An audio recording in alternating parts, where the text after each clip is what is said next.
se houve quem capitalizasse a favor da ligação Futebol Clube do Porto, da ligação que havia entre a cidade e o Futebol Clube do Porto e a política do Futebol Clube do Porto, se calhar no tempo de Fernando Gomes, sim. Eu acho que o Rui Rio tentou capitalizar ao contrário. Foi uma escolha política, ouça, ele teve resultados, não me interessa agora se não é minha. E eu acho que no meio estava a virtude. Aquilo que se passou com a Carris e passou com a STCP foi um processo de centralização. Portanto, este governo começou por tomar um conjunto de medidas, algumas delas para reverter decisões anteriores e outras para criar novas condições, que foram, de facto, modelos descentralizadores. Eu temo é que o referendo à regionalização acabe por ter as mesmas consequências do anterior referendo, porque o que acontece é que durante este tempo também não se foi capaz de criar uma consciência crítica na população relativamente a esta matéria. E hoje temos uma situação que é mais grave do que era então, que é o populismo demagógico de dizer é mais Estado. São mais políticos, são mais cargos, é mais Estado, e a população hoje está muito sujeita, de facto, a este tipo de agressão permanente. Parecia inevitável que o Infarmed viesse para o Porto. Eu tenho que presumir que esse assunto foi estudado. Agora, compreendo que o Presidente da Câmara do Porto vai dizer assim, Sr. Ministro, olha, muito obrigado, eu acho que o Sr. Ministro não estudou bem o assunto. Vou desligar o telefone e depois eu ligo-me daqui a 3 meses. Quer dizer, isto não cabe na cabeça de ninguém. Eu fiz aquilo que devia fazer. Tínhamos feito o nosso trabalho e fizemos.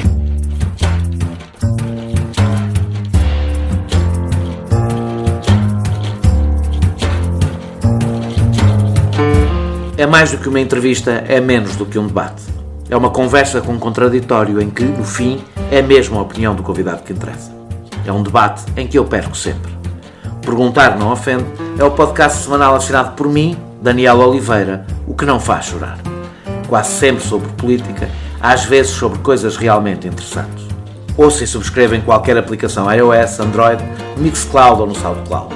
Vá a patreon.com/perguntar não ofende, conheça as vantagens de ser patrono e apoie financeiramente a produção deste projeto independente.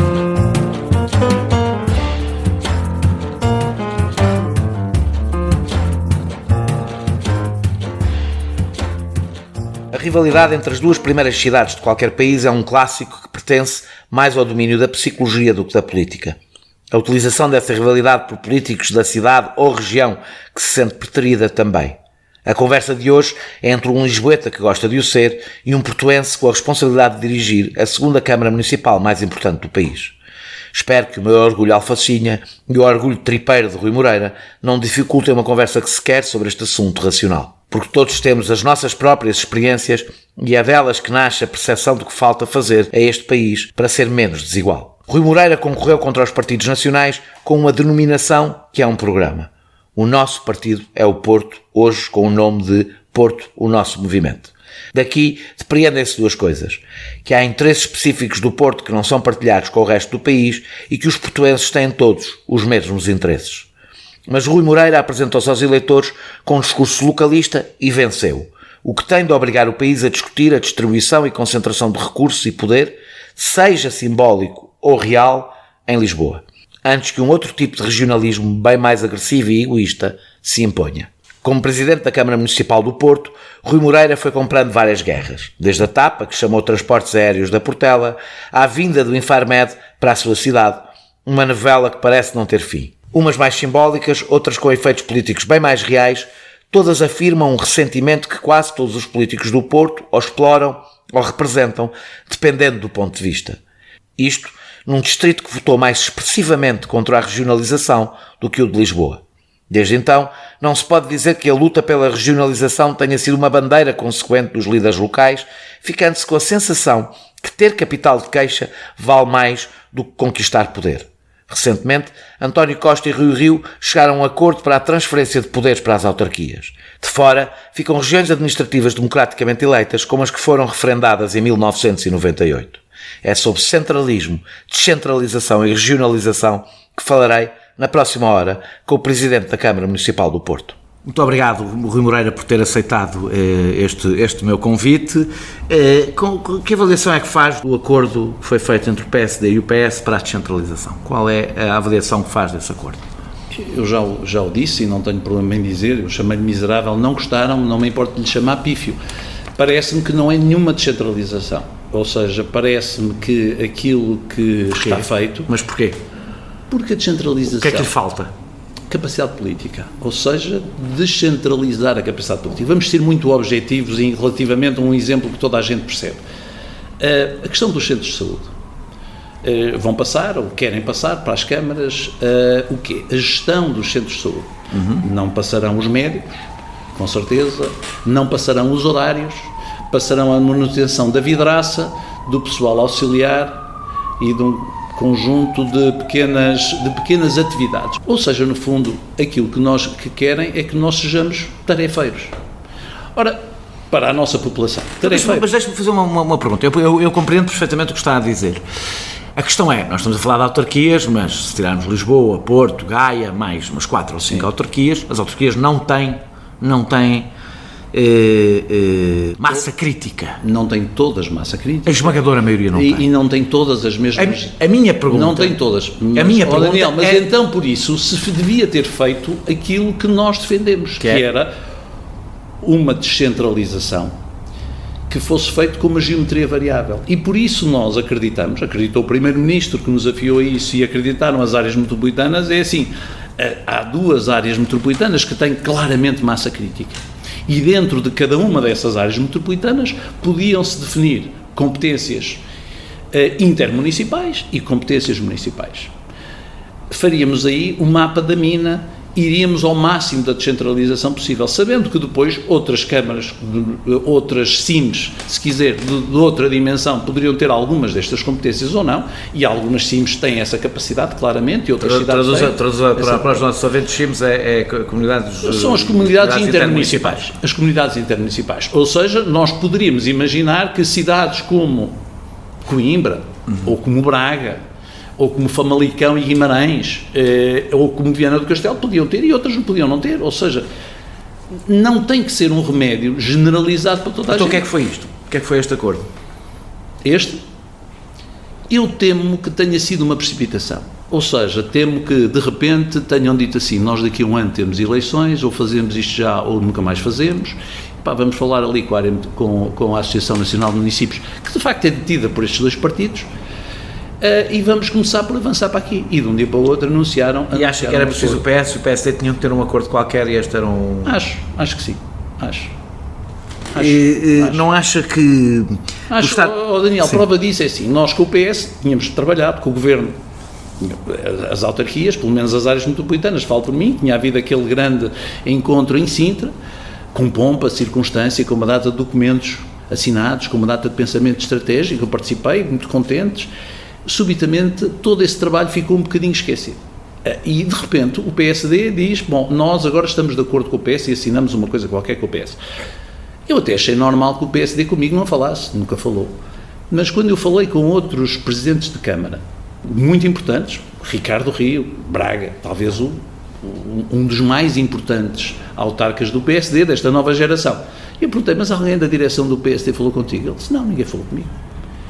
Portanto, o que me parece é que de repente se disse assim, isto fica bem na fotografia, vamos ficar bem na fotografia e não temos muito tempo, porque de facto falta um ano. E portanto, tudo isto que foi feito E não acha que está fora da política nacional, ou seja, não ter um partido político nacional, não contribui para que o Porto esteja retirado destes processos negociais? Ou seja, se não enfraquece o poder do Porto, o facto do Presidente da Câmara do Porto não ter sido eleito por nenhum partido, mas ser eleito por... Teria sido se o Presidente da Câmara de Lisboa ou o Presidente da Câmara de Vila Nova de Gaia tivessem sido incluídos, como também não foram. Suponho que isso não causa, pelo contrário. Acha que ultrapassa Eu isso? acho que é o contrário. Eu acho que eu estou mais à vontade para dizer, como disse, e fui o primeiro a dizer que o rei vai nu. Eles se calhar têm algum cuidado, terão que ter algum cuidado. Portanto, acha que não há nenhum processo de descentralização em curso? Eu acho que neste momento não há nenhum processo de descentralização em curso. Houve algum, e se nós recuarmos um pouco, houve. Com este governo houve. Ora, a questão da reversão das águas foi um processo de descentralização. Aquilo que se passou com a Carris e passou com a STCP foi um processo de centralização. Portanto, este governo começou por tomar um conjunto de medidas, algumas delas para reverter decisões anteriores e outras para criar novas condições, que foram, de facto, modelos de descentralizadores. Que contribui, provavelmente, o facto do Primeiro-Ministro ser um ex-autarca. Claro, é que nós temos a enorme vantagem de ter um Primeiro-Ministro que, tendo sido um autarca, sabe muito bem o que é o centralismo, porque a ideia de que Lisboa não sofre com o centralismo é um erro. Lisboa é a cidade mais sacrificada pelo centralismo. Estou sempre a dizer isso, exatamente. Eu também. Porque sofremos, eu falo como lisboeta, duplamente. A ideia de que o poder está em Lisboa e não no poder central faz com que os lisboetas sejam os que não podem protestar contra o centralismo. Porque em Lisboa há duas realidades, há a capital e há Lisboa. Claro. E muitas vezes Lisboa é mais sacrificada pela capital, com certeza. Mas isso eu tenho dito sempre também. Acredita que as regiões administrativas, porque falou aí de descentralização, e basta ver o desenho que está a fazer de geometrias variáveis em diferentes ritmos para perceber que há um problema de origem. E o problema de origem é se é possível ter alguma verdadeira descentralização sem regiões administrativas com massa crítica e meios e com legitimidade política. Ou seja, se é possível alguma real... Portugal é dos poucos países que não fez uma regionalização. Dos poucos países da Europa, que é uma coisa que me deixa a mim perturbado, como é que isto não entra pelos olhos da esmagadora maioria das pessoas. A verdade é que tudo o que temos tentado andar a fazer é para superar uma decisão que não tomamos, que é ter regiões administrativas politicamente, com poder político. O poder político vem através do voto, não vem através de mais de lado. Daniel, mas nós temos duas. São as que eu acho que devem ser o exemplo. Eu sempre achei que chamar a regionalização administrativa era desde logo a negação do que é regionalização. Estou a falar de regionalização, estou a falar de Madeira, dos Açores. Claro, é o que eu estou a dizer, ou seja, nós criamos Açores e Madeira, devíamos criar mais. Não precisam ter o mesmo grau de autonomia, porque há características específicas dos Açores e da Madeira. Com certeza, estamos a falar numa realidade insular, com tudo o que isso comporta, mas devíamos ter seguido aquele exemplo. Devíamos ter, e quando se falou em regionalização... Não acha que o Porto tem alguma responsabilidade de não termos seguido esse exemplo?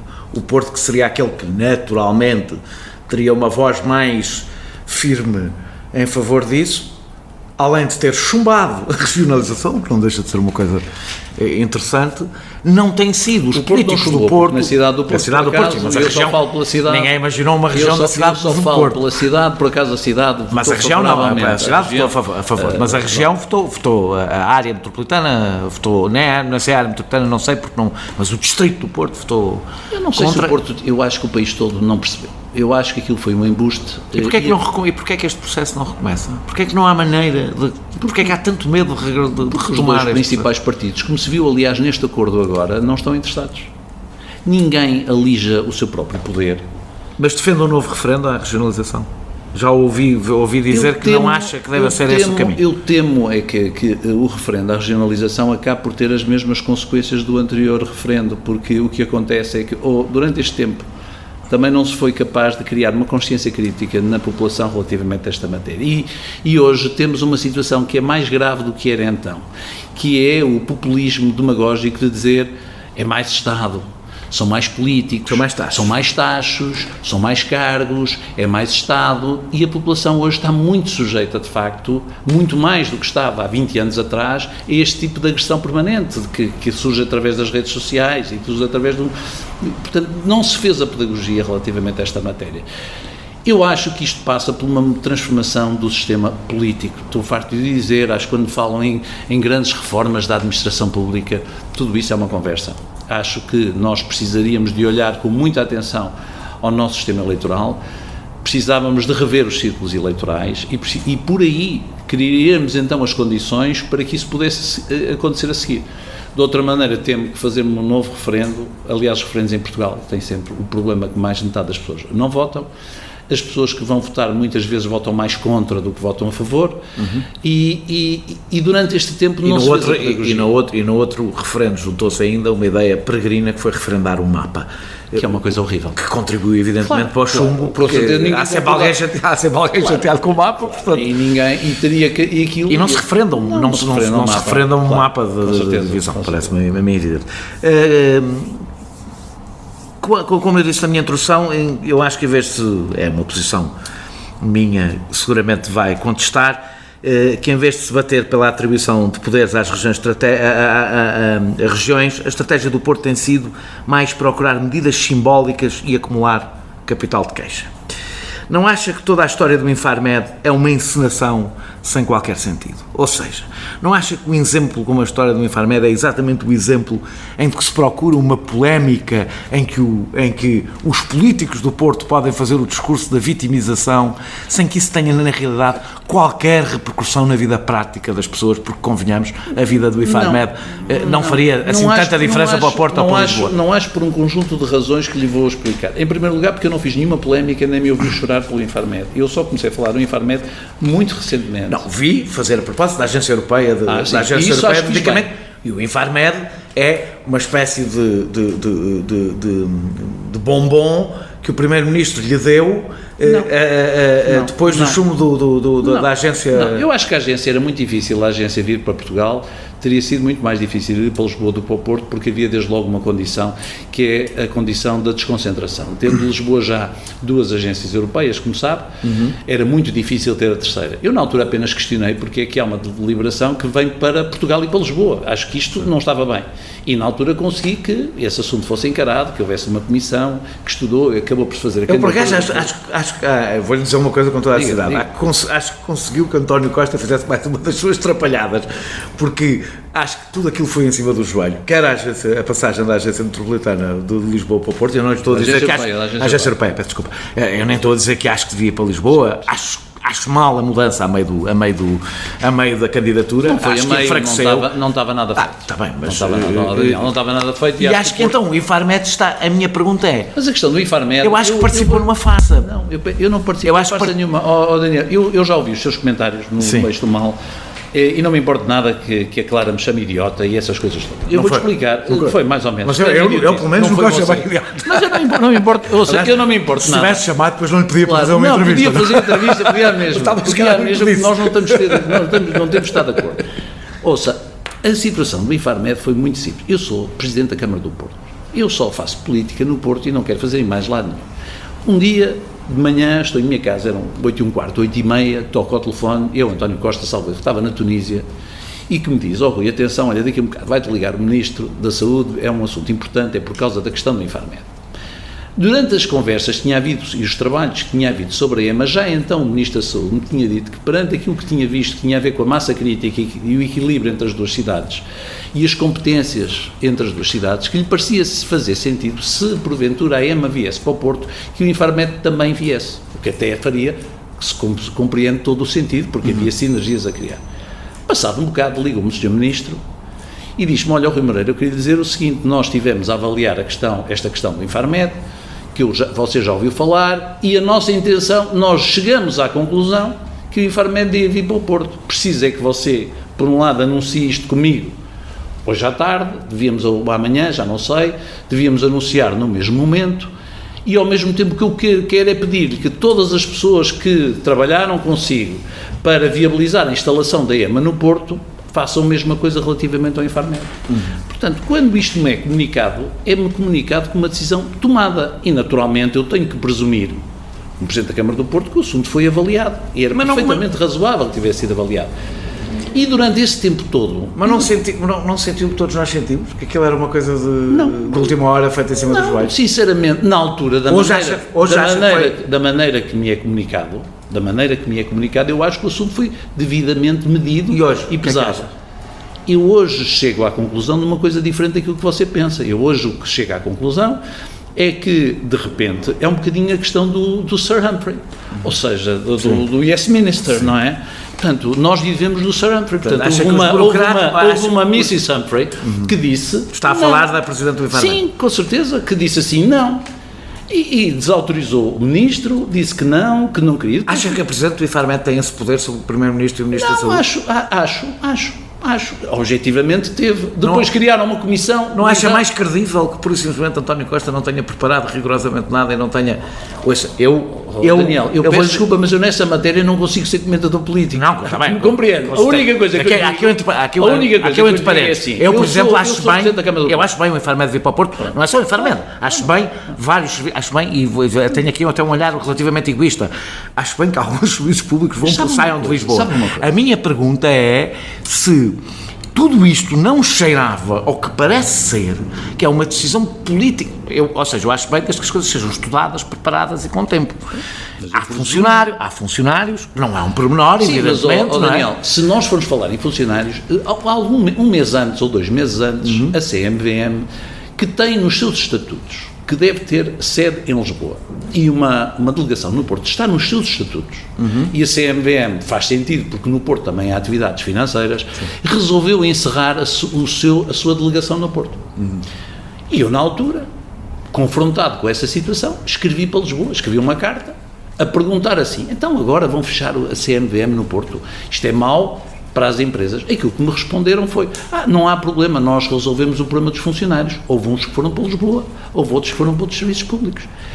Mas se nós formos, eu compreendo o problema de cada um dos funcionários, como já disse, simpatizo completamente com cada um deles, mas repare, nós nunca podemos pensar que as ovelhas se tosquiam a si próprias. Essa ideia de que a ovelha se tosquia a si própria num sítio qualquer recôndito do planeta não existe. Como é evidente, nunca haverá deslocalização, porque o Infarmed não era uma descentralização, era uma deslocalização, nunca haverá nenhuma deslocalização sem que alguém fique a ganhar e alguém fique a perder. E como eu digo, peço desculpa, mas durante a minha pergunta é se isso foi preparado. Com certeza. Não sei, mas tenho que presumir que sim, ou seja, quando o Primeiro-Ministro me liga e depois o Ministro me liga a seguir e o Ministro me dá o nota de que aquela ideia tinha sido estruturada com base naquilo que tinha sido o trabalho relativamente ou à POR que a EMA podia ter no Porto, em que de facto eu tinha ouvido o Sr. Ministro falar relativamente que nesse cenário parecia inevitável, ou pelo menos muito recomendável, que o Infarmed viesse para o Porto, eu tenho que presumir que esse assunto foi estudado. Agora, compreendo que o Presidente da Câmara do Porto vai dizer assim, Sr. Ministro, olha, muito obrigado, eu acho que o Sr. Ministro não estudou bem o assunto. Vou desligar o telefone e depois eu ligo-me daqui a 3 meses. Quer dizer, isto não cabe na cabeça de ninguém. Eu fiz aquilo que devia fazer, pôr todos os recursos que a Câmara tinha disponíveis, nós tínhamos identificado edifícios, tínhamos identificado um conjunto de outras valências. Vocês fizeram o vosso trabalho? Tínhamos feito o nosso trabalho e fizemos. A sua guerra mais recente teve a ver com decisões da TAP, é um pouco menos simbólico do Essa foi mais antiga, mas eu peço desculpa, eu relativamente à TAP... Não acha... Mas eu tenho uma pergunta para lhe fazer. Eu não lhe vou retirar a razão. Sim. Não acha que teria sido útil fazer uma guerra contra a privatização da ANA e assumir a privatização da TAP? Ou seja... que não nos ficámos só na luta pelas repercussões das decisões tomadas. Eu peço desculpa, mas fiz. Sim. Eu peço desculpa, mas fiz. Porque eu relativamente, se for ver para trás... Porque é evidente que o Porto perde poder a partir do momento que se trata de uma empresa privada que fará o que entender. Está no meu livro que eu escrevi com o Nuno Santos, está lá a guerra que eu fiz contra o modelo de privatização da ANA, em que disse este é o único país da Europa em que estão a pensar numa privatização de todos os aeroportos en bloc. À mesma empresa. Isso não foi feito. E eu fui dos como deve imaginar, vou mais longe. Eu acho mal a privatização de aeroportos. Acho que é uma perda de soberania do país. Não tenho dúvida nenhuma. Eles não foram privatizados, foram concessionados. Sim. Mas, no princípio de que era preciso vender joias da coroa, do princípio eu não sou a favor eu acho que o modelo teria que ser um modelo que salvaguardasse o único sal que o setor privado tem, que é haver concorrência. E aqui, neste caso, havia a possibilidade de ser feito um modelo que garantisse ao mesmo tempo uma concorrência, por exemplo, entre o Porto e Lisboa. Essa foi a grande discussão, a vida, na altura, como se recorda, entre mim e o José Sócrates. Porque ele veio cá ao Porto e disse assim ao Rui Moreira, então você arranje pessoas que estejam interessadas na privatização do aeroporto do Porto. E eu, nesse caso, faço a privatização em separado. Acontece que eu arranjei. Quando a administração da ANA dizia que o Porto estava a prejuízo, o aeroporto do Porto era um problema, eram aerovacas para eles, e nós conseguimos dizer, bom, já que querem privatizar, não vamos discutir a privatização, nós temos pessoas interessadas. E na realidade hoje o Porto teria uma vantagem, como Lisboa está totalmente saturada. Portanto, peço desculpa, eu não só contestei isso, como também contestei o modelo de privatização da TAP, ou seja, em que eu dizia, se é para privatizar, então privatize e não se fique com a dívida. Eu achei que a privatização da TAP, da maneira que foi feita pelo Pedro Passos Coelho, foi mal feita, porque então quem quisesse ficasse com aquilo tudo, e não ficássemos nós com a dívida. É que muitas destas privatizações nós ficamos com os ossos e privatizamos a carne. Eu contestei isso. Contestei ainda mais quando há aquele momento, que é um momento assim meio mítico, que é mais para garantir uma promessa eleitoral, em que o Estado português recompra uma parte da TAP. Passa a ter 50%, mas abdica de qualquer decisão estratégica. E depois, claro, isso é que eu contestei. Acha que não teve qualquer resultado? Não teve. O Estado português foi gastar mais dinheiro, ou seja, foi recomprar. Mas agora as coisas no fim, em relação à TAP, não correram mal para o Porto, não é? Ao fim de 2 anos. Ao fim de 2 anos, mas durante 2 anos correram mal. Mas também, como eu calculava, e também disse, aquilo que acontecia é que neste aspecto o mercado ia tomar conta disto. E o que aconteceu foi que operadores tradicionais que não vinham ao Porto já há muito tempo, Air France voltou para o Porto, e porquê? A KPLM voltou para o Porto, a Ibéria reforçou o Porto. Porque o Porto é mais apetecível hoje do que era, o Porto era mais apetecível. Não, o Porto era mais apetecível, porque Lisboa está saturada, mas por uma outra razão, porque a TAP lhes deixou o buraco. A TAP retirou, quando eu disse sempre, a TAP desaparecendo do Porto, o problema era o impacto inicial. O problema foi o tempo. Durante algum tempo nós ficamos sem voos para Malpensa, por exemplo, para a Itália. Ora, para a indústria do Norte é extremamente importante, como você calcula, ter voos para esse destino. Ficamos sem voos para Bruxelas. Claro que até os operadores ocuparem esse espaço demorou tempo. Veja, a United Airlines, há 6 meses atrás, começou com voos diretos, diários, para Newark, para Nova Iorque. Agora a TAP vem atrás e vai, ainda bem que a TAP vai. Mas nós, durante algum tempo, tivemos sem serviços para Nova Iorque direto, como você calcula.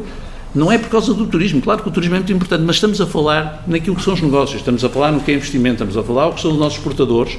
Uma região exportadora, subitamente, ficou com uma porta e ficou sem quem operasse a porta, e era a TAP. A reação de muita gente contra o apoio do Estado aos espaços sociais em Lisboa, Porto, e não só Lisboa e Porto, é também para outras regiões, não o fizeram provar, deixe-me fazer esta pergunta provocatória, não o fizeram provar um pouco do seu próprio veneno, com acusações de centralização de recursos em Lisboa e no Porto.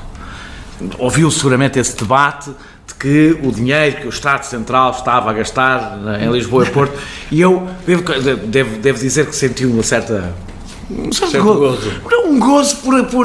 Acho que este discurso é demagógico, evidentemente. Eu acho que este discurso é demagógico, porque Lisboa, Porto e outras áreas metropolitanas têm problemas específicos e metade da população portuguesa não está excluída da solidariedade nacional, que é devida a todos os cidadãos, incluindo os que vivem nas áreas metropolitanas, para os seus problemas específicos, mas não deixei de sentir um certo gozo por ver de repente o Porto no lugar de Lisboa. Não, eu não vi o Porto no lugar de Lisboa por 2 razões. Em primeiro lugar, você não me ouviu rasgar as vestes por causa disso, nem me ouviu fazer grandes comentários, porque eu acho que, acima de tudo, mais uma vez, houve um discurso profundamente demagógico baseado no desconhecimento. Desde o tempo do Estado Novo, que que o Estado paga as indemnizações compensatórias em 2 cidades ou grandes cidades, se quiser, Porto e Lisboa. Metro de Lisboa, metro do Porto. Há quem possa dizer que isso é prova do bicentralismo. Certo, mas Coimbra diz isso. Coimbra diz que há um bicentralismo de Lisboa e Porto. Sim, mas é verdade que nós em Portugal, o modelo que Coimbra diz, e eu acho com alguma razão de queixa. Mas eu acho com razão, e acho que o interior também tem muitas razões e muita coisa tem razão. A verdade é que o modelo de desenvolvimento do país dos últimos, eu diria dos últimos 60 anos, porque aqui temos que ir muito atrás, não é no 25 de Abril, é muito atrás, início dos anos 60, de facto o país transforma-se num país bipolar, isso não há nada a fazer, e de facto hoje o que acontece é que nós só temos 2 áreas metropolitanas, não temos 3, e se calhar Coimbra ficou ali no meio, também um pouco por culpa própria, na minha opinião, mas isso se levar-nos a outra conversa... Eu também acho que o Porto, há coisas que ficou por trás por culpa própria.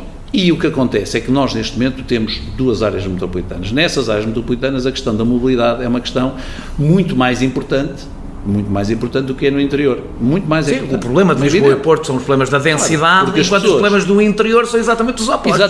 Exatamente. Falta de população exigem investimentos diferentes. Exatamente. E, portanto, eu acho, por exemplo, que relativamente à ferrovia, que o interior devia reclamar mais, e acho que tem toda a razão. Portanto, eu sou a favor de que haja um fortíssimo investimento na ferrovia. Desigual. Desigual. Certo. Também. Certo. E, portanto, na questão de Lisboa e Porto, a questão que se coloca é que, já com este governo, pela primeira vez, os municípios começaram a assumir uma parte da responsabilidade financeira sobre os seus transportes públicos. Em Lisboa mais imediata, no Porto menos. Em Lisboa, nós num modelo mais gradual, através da STCP, em Lisboa imediata, através da Carris.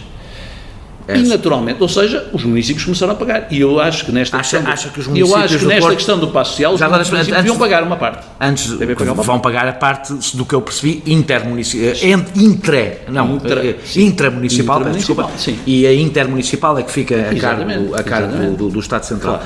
Claro. Já agora, só fazer esta pergunta, com o tempo pensa que o Porto vai conseguir, os municípios envolvidos no Porto vão conseguir ter o controle total dos STCP? Eu acho que já teria havido condições para isso se todos os 6 municípios onde a STCP opera tivessem as condições financeiras para assumir esse compromisso. Nem todos têm. Acresce ainda outra coisa.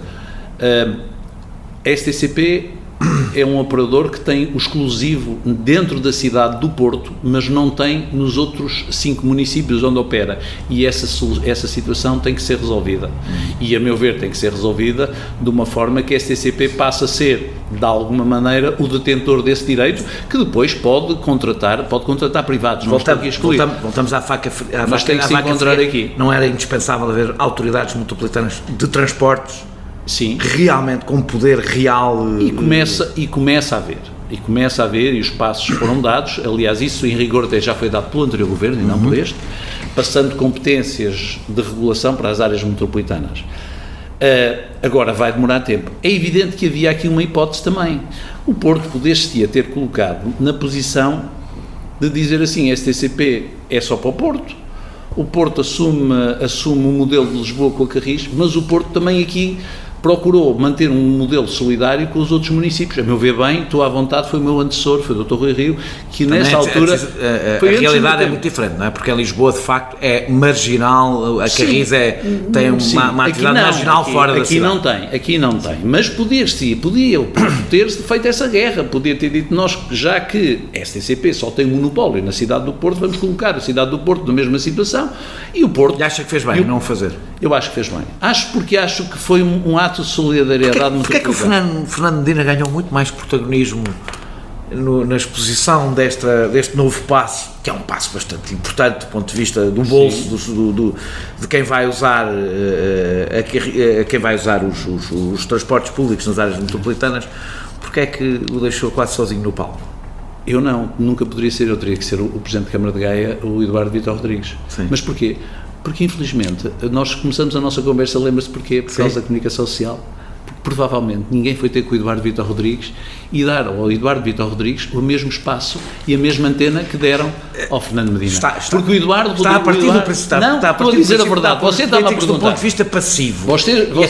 E a questão é, mas eu ouvi. Se o Porto consegue, o Porto enquanto região, tem capacidade própria para... Eu fiquei um bocadinho perturbado, porque até demorei tempo a ter a certeza que o Porto estava incluído nesta medida, tal o protagonismo que foi dado ao Presidente da Câmara de Lisboa. É verdade, do ponto de vista financeiro, etc., tem mais peso em Lisboa e no Porto, mas seria normal, aliás, que fosse uma coisa conjunta. É verdade, mas isso tinha sido falado, começou a ser falado na Cimeira de Sintra, e aí estávamos todos. E começou-se a falar nessa altura. Mas também é verdade que eu acho que aqui houve eu tenho muito apreço pelo Fernando Medina, e acho que o Fernando Medina é um grande político. Fez o que tinha que fazer, que é puxar as braças. E o Fernando Medina percebeu uma coisa. Esta questão da descentralização, que não era nada, não lhe convinha nem dizer que sim, nem que não, nem pelo contrário. Sim. Porque é do partido do governo, e portanto ele não queria dizer que a descentralização era pífia, como eu disse. Sim. E, portanto, o Fernando Medina resolveu dizer assim: espera aqui que eu tenho aqui um coelho porreiro na cartola para sacar, que é para a malta discutir o coelho e não discutir a descentralização. E foi discutir a questão dos passos, que já, portanto, ele antecipou um discurso, mas era um assunto que vinha sendo discutido, pelo menos desde a Cimeira de Sintra. Acho que fez bem, devo dizer, acho que fez bem. Agora vou para a parte um bocadinho mais provocatória, ainda mais. Através de patreon.com/perguntar não ofende, pode apoiar diretamente a produção deste projeto independente. Quer ser Presidente do Futebol Clube do Porto? Se eu quero ser Presidente do Futebol Clube do Porto, eu aquilo que disse numa entrevista há dias sobre essa matéria, não vou repetir. Então não repita, diga-me coisas mais exatas do que disse na entrevista. Vou-lhe apenas dizer, o que eu quero é ficar a viver no Porto, e o meu futuro passa pelo Porto, não passa senão pelo Porto. E se eu ficar no Porto, há muitas coisas que eu posso fazer, e essa será, eventualmente, porventura, uma coisa que eu não digo que não, mas acho que aquilo está muito bem entregue. Com certeza que ninguém está... Muito bem. Não estou a perguntar... Não é uma questão de querer. Não estou a perguntar... Não estou a trabalhar para isso. Não estou a perguntar se tenciona concorrer contra Pinto da Costa, porque isso acho que todos nós sabemos que não. A minha pergunta é outra. Se está nos seus planos, e pode-me responder de uma forma mais clara, aliás, está-me a responder, está nos seus planos? Não está. Se põe a possibilidade de concorrer? Não está nos meus planos, mas não é uma possibilidade que eu descarte, como descarto a possibilidade de ir viver para Lisboa, ou ir viver para Pai Pires, ou ir fazer qualquer coisa, ou formar um partido. Essas digo-lhe assim, absolutamente não.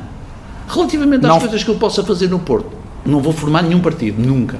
Mas não fecha a possibilidade de vir a ser, claro, Presidente da Câmara, Presidente do Futebol Clube do Porto? Se isso surgir, mas não descarto com certeza a possibilidade, como não descarto a possibilidade de sair o Euromilhões, também não. Sim, não, é diferente. O sair o Euromilhões é uma coisa que não depende de si. Não, é que não depende de si, só depende de concorrer, só depende de jogar no Euromilhões. Também não, Presidente do Futebol Clube também não. Com certeza que depende, há um passo fundamental que para ser Presidente do Futebol Clube do Porto é candidatar-se a Presidente do Futebol Clube do Porto. Enquanto Jorge Nuno Pinto da Costa... Isso ficou claro para mim. Estou a dizer, quando Jorge Nuno Pinto da Costa não quiser ser mais presidente ou não quiser, ou não puder, não digo que não, e não digo que sim. Veremos. Você é benfiquista, vai ver. Eu não sou benfiquista, sou sportinguista. Eu não faço isso. Eu sei que você é benfiquista. É verdade, você... Sou sportinguista. Você já tem presidente novo. Já tenho um presidente novo. E a minha pergunta é, todos os clubes acabam por se renovar e haverá um novo presidente do Futebol Clube do Porto. Há um determinado momento, porque Pinto da Costa não é eterno. Não sei, posso ser, entretanto, faço outra coisa qualquer. Há coisas que eu sei que não vou fazer, por minha vontade. Mas do que eu percebo desta conversa, não desgostava de ser presidente do Futebol Clube do Porto. Essa é aquela história, também já o disse não sei quantas vezes. Eu, quando era miúdo, queria jogar futebol, queria ser bom em futebol. Não era bom a fazer vela, nunca fui bom a jogar futebol. Fez outros esportes. Os outros esportes era fracote. Joguei ténis, não era grande coisa. Ia jogar futebol, tentei jogar futebol, também não era grande coisa. Esforcei-me imenso e não era grande coisa.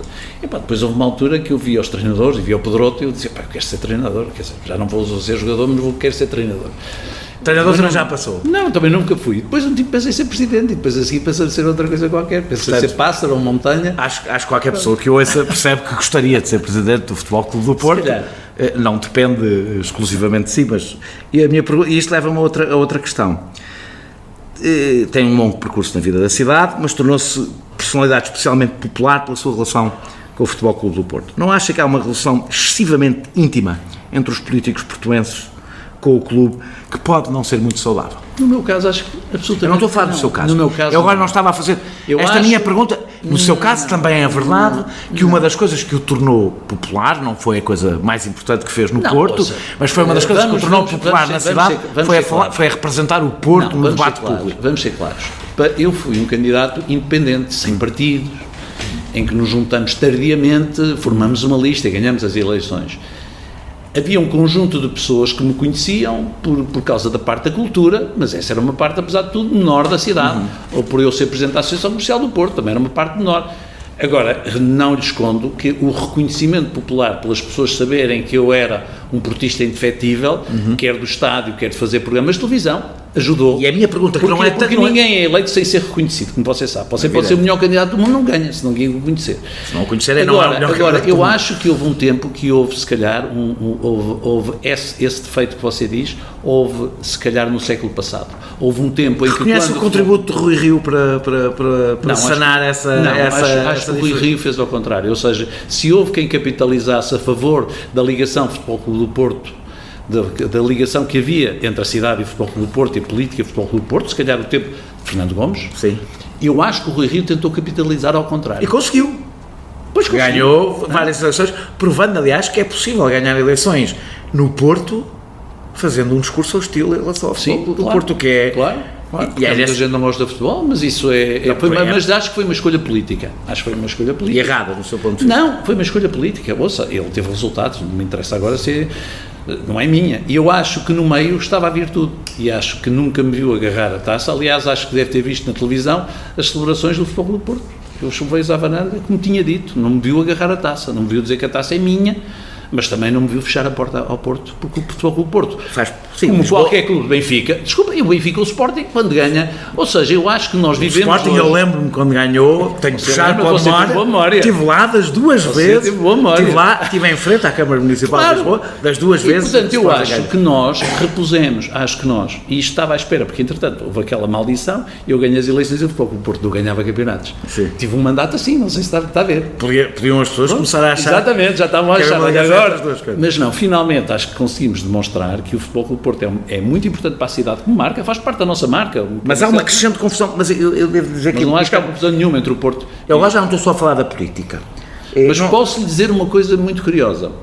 Posso lhe dizer que hoje fui distribuir umas mochilas às escolas e pela primeira vez tive dificuldade em distribuir mochilas que não fossem azuis.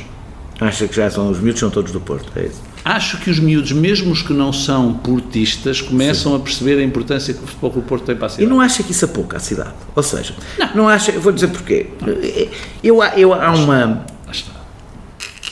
O Porto, na realidade, vamos agora esquecer os nossos clubismos, e o meu também, e também sofro do mesmo mal, mas se não acha que o Porto é um pouco mais do que o clube de futebol. Claro que é. Ou seja, quer do ponto de vista internacional, quer do ponto de vista da sua importância, quer do ponto de vista, quando pensamos em arquitetos, quando pensamos na música, quando pensamos... Mas o Porto hoje em dia, eu acho que nós conseguimos construir uma marca Porto. Que essa ideia constrói uma ideia, uma imagem de um Porto provinciano, agarrada à volta de um clube. Acho que não, porque não é. Acho que o Porto hoje é reconhecido internacionalmente. Eu chego à China, por exemplo, o Porto é reconhecido por coisas diferentes, pela cultura, em que nos perguntam coisas sobre a reabilitação urbana. Mas é verdade que não há nenhuma cidade no país onde o clube pareça ter tanta relevância na vida da cidade, talvez Guimarães, talvez Guimarães seja a exceção, tanta relevância na vida da cidade como...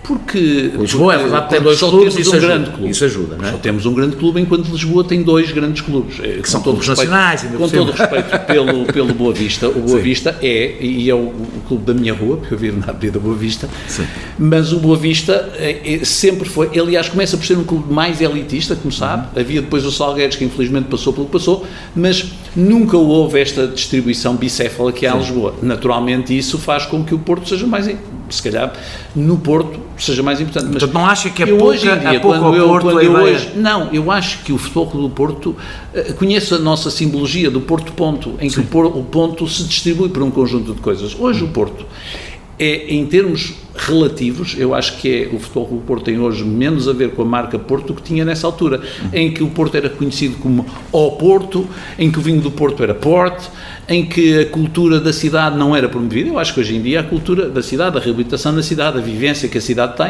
tem hoje um reconhecimento internacional. Conseguiu uma identidade que ultrapassa o... Claro, em que o Futebol Clube do Porto é uma parte, mas é uma peça. Não reconhece que o Porto a dada altura asfixiou, parecia que asfixiava a imagem desta cidade. Talvez, mas não foi por culpa do Porto, foi por falta de outras, coisas. O Porto fez o que tinha que fazer, que era jogar futebol e ganhar. Foi pela ausência de outras coisas. Mas é verdade que Pinto da Costa, durante um tempo, por ausência talvez de liderança política no Porto, explorou estes sentimentos de que eu estou a falar, que falámos no início. E fez bem? Acha que fez bem? Eu acho que aí foi Pinto da Costa e Pedroto perceberam a determinada altura que o Futebol Clube do Porto tinha um problema e que eles identificavam, que era passar a ponta rápida. E acho que eles, nessa altura, precisaram de fazer um discurso, se quiser, guerrilheiro, para quebrar aquilo que era uma hegemonia. E quando se tenta quebrar... Pôr um clube a representar o ressentimento de uma região. Vamos pôr ressentimento aqui sem... De uma região, mas sim, mas é verdade que em determinada altura o Futebol Clube do Porto adotou uma tática guerrilheira, porque era preciso quebrar o status quo e era preciso fazer essa afirmação. Hoje em dia, naturalmente, não é preciso. Hoje em dia haverá outras rupturas que eram preciso fazer, mas eu acho que há momentos em que é preciso táticas guerrilheiras e acho que o Futebol Clube do Porto... Mas não acha que Pinto da Costa também ocupou um bocadinho o espaço da ausência de símbolos no Porto, de lideranças políticas no Porto? Não sei se era de lideranças políticas, mas de alguma simbologia sim, é verdade. o vinho do Porto era uma coisa muito distante da cidade e hoje é muito mais integrada na cidade, porque a gastronomia e o vinho estão na moda e lançou-se isto. Hoje em dia há um conjunto de marcas da cidade. O vinho do Porto era quase mais inglês do que português. Era, claro, e agora não é. Quer dizer, portanto, acho que o Porto, a cultura da cidade era uma cultura, principalmente até a Porto 2001, e depois voltou a ser escondida. Foi uma coisa prescrita, era uma coisa que estava bem em Serralves e agora também está na Casa dos Municípios, era uma coisa prescrita. Ou seja, o Futebol Clube do Porto ocupou o espaço livre. Aliás, é assim a vida das sociedades e portanto, teve uma estratégia guerrilheira, a meu ver, muito bem lançada. Naquele momento era preciso, era a condição. Era saber ganhar para lá da ponta rápida, e isso funcionou. E era, ao mesmo tempo, fazer uma outra coisa, ocupar o espaço pela ausência dos outros interlocutores. Não havia outros interlocutores. Isso irritou muita gente. Eu no início falei e tanto irritou gente que o Dr. Rui Rio conseguiu ganhar eleições fazendo uma guerra aberta ao futebol. Eu quando lhe perguntei se o Rio não tinha sido útil, não digo como a melhor estratégia, mas se calhar para chegar ao meio termo. Se calhar para chegar ao meio termo, se calhar era preciso ter passado pelo parece-me que custa reconhecer esse crédito. Não me custa, não, eu já disse, acho que ele fez a estratégia do ponto de vista dele, pelo visto correu bem, ganhou 3 eleições de uma forma absolutamente democrática e usando isso, isto não foi por acaso. Porque lhe dava uma imagem de coragem, não é? Claro. De enfrentar um grande poder dentro do Porto. Claro, e porque o fazia bastante popular em Lisboa, enquanto não estava lá. Porque era a pessoa em Lisboa que punha o Porto na ordem, já que o Benfica e o Sporting não conseguiam pôr o Porto na ordem. Qualquer taxista de Lisboa achava o Rui Rio fantástico. Tive várias discussões com pessoas que tinham vários equívocos sobre o Rui Rio, e uma das razões tinha a ver com o Futebol Clube do Porto, mesmo pessoas que não gostavam de futebol. Não acha que o nome, e eu quero regressar, e para terminarmos, quero regressar a uma coisa que disse na introdução, que o nome, o nosso partido é o Porto, reduz a política ao egoísmo local. Ou seja, este nome tem um significado, a propaganda política tem um significado. Acho que reduz ao egoísmo local. Eu só quis ser presidente da cidade do Porto, não quis ser mais nada. E, portanto, de facto, achei que não era o Futebol Clube do Porto, que podia ser liderar apenas esse sentimento. Achei que era preciso que, por uma vez, num país em que os diretórios dos partidos definem quem são os deputados pelo Círculo do Porto e depois esquecem, em que o Porto, durante muito tempo, não era a prioridade dos seus políticos, achei que, por um momento, havia de dizer assim, eu vou juntar aqui pessoas da direita à esquerda e vamos ter aqui um programa. E esse programa é um programa ancorado num triângulo muito simples, em dizer assim, temos a cultura e é com a cultura que vamos fazer a coesão social e vamos fazer o desenvolvimento económico. E, portanto, foi... A aposta na cultura também foi uma resposta ao que foram os anos de Rui Rio. Imagino. Não, era a minha convicção íntima. Era a minha convicção íntima com o Paulo Cunha e Silva, porque nós, em 2001 e 2002, dizíamos um ao outro e trocávamos crónicas na altura no Diário de Notícias, em que tínhamos saudades do futuro do Porto. E, portanto, nós queríamos resolver isso. E esperamos. O Porto, do ponto de vista cultural, perdeu uma centralidade durante anos que tinha tido. Como você sabe, tinha tido, sempre teve, enquanto cidade burguesa, sempre teve essa característica, e era essa. Era uma das áreas onde claramente rivalizava com Lisboa, sem qualquer dificuldade. E nós queríamos voltar a fazer isso, não para rivalizar para Lisboa, mas porque sentíamos que havia aqui um enorme impulso, uma enorme capacidade, um enorme empreendedorismo cultural, se você quiser, e que isto tinha sido perdido. E que fugiu grande parte para Gaia. E tinha uma parte que fugiu para Gaia. Mas ainda bem, mas Gaia... Pelo menos ficou aqui, sim, não é? É verdade, mas é verdade. E, portanto, havia aqui uma emanação cultural que não encontrava repercussão nas políticas da cidade, e nós queríamos fazer isso. Foi egoísmo em nome da cidade, foi, porque eu nunca admiti fazer nada. Imagina um partido que se chamava O Nosso Partido é Portugal. Ou seja, ou então um movimento político parece como uma bandeira... Na Catalunha há uns desses. Na Catalunha há uns desses. Mas a Catalunha quer ser independente, o Porto não quer ser independente. E essa é a minha questão. O Porto não quer ser independente. O Porto não quer ser independente. E, portanto, a Catalunha... Aliás, eu acho que quem às vezes ser independente são algumas pessoas de Lisboa. Não, por causa. Que acham que o país é uma maçada. E eu acho que sim. Acham que o país é uma maçada. O resto do país é uma maçada. Não acha que esse discurso em relação a Lisboa é um discurso fácil? Não, é verdade. Eu sou meus amigos que me dizem. Quer dizer, é uma chatice. Quando eu falo, quando eu reclamo com alguma coisa, é para que chatice. Que maçada. Mas sabe que o país é uma maçada. O país é uma maçada. E o Porto? Eu ouço muitas queixas em relação ao Porto quando vou a Braga. Também acham que os portuenses acham que o Porto, quando fala do Norte, está a falar do Porto. Eu só quis ser Presidente da Câmara do Porto e quis com um determinado objetivo. E nesse aspecto, dentro desse objetivo, Aquilo que nós dissemos era perfeitamente claro e fazia perfeitamente sentido dizer assim, nós só temos verdadeiramente uma causa, nós não estamos interessados em interferir nas causas nacionais. O Porto e não fizemos. Mas o Porto é ele próprio plural, portanto... E nós procuramos essa quando eu digo é plural, assim, não se consegue ser de esquerda e de direita ao mesmo tempo. Consegue-se ser de centro, mas... Não, consegue-se.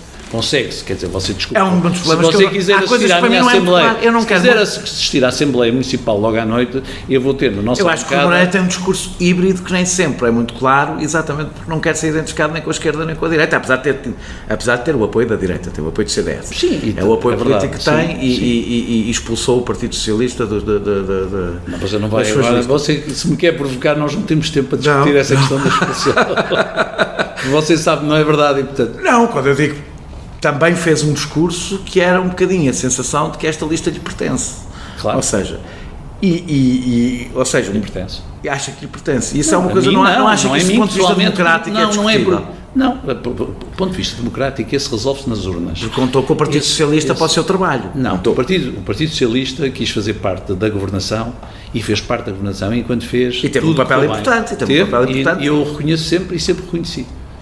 Houve determinada altura em que o Partido Socialista, ele sim, quis ser dono das listas. Isso é que nós não deixamos. Eu fiquei com a sensação que aproveitou um pequeno episódio porque achava que já não precisava do Partido Socialista. Não foi um pequeno episódio. Aliás, quem acaba por dizer que não aceita... Depois de ter sido desautorizado por si, nunca poderia... Como é que poderia o cabeça de lista do Partido Socialista participar nas listas, depois do que disse que ele poderia entrar, mas o Partido Socialista não. Eu não disse que o Partido Socialista não podia. Eu disse, peço desculpa, eu nunca disse isso. O que eu disse é que o Partido Socialista indicaria as pessoas e ele faria seguramente parte, mas era eu que decidia quem era a lista e que não podia ser imposto pela Ana Catarina e não podia ser... Não acha que esse é um dos problemas de movimentos com estas características? É uma das nossas contradições, claro. É porque os partidos políticos têm que passar mal ou bem, com guerras internas, pequenos truques, nós conhecemos isso tudo, mas há ali qualquer coisa que se assemelha a uma democracia. Há ali... Você vai-me dizer que acha das listas. Você acha que os diretórios, que não são os diretórios que definem... Ouça, eu por acaso eu tenho uma vantagem. Eu vou dizer uma coisa, eu não me lembro... Eu tenho uma vantagem sobre a relação a si, né? É a única provavelmente que terei. É que, além de ser de Sporting, a única vantagem que tenho sobre si, estou a brincar, é pertencer a dois partidos políticos. Sim. E sei que as coisas não são assim tão simples como diz.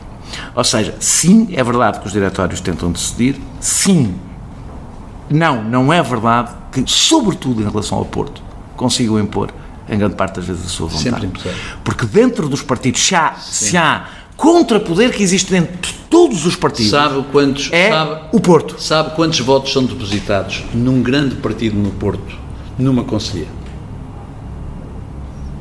200 votos.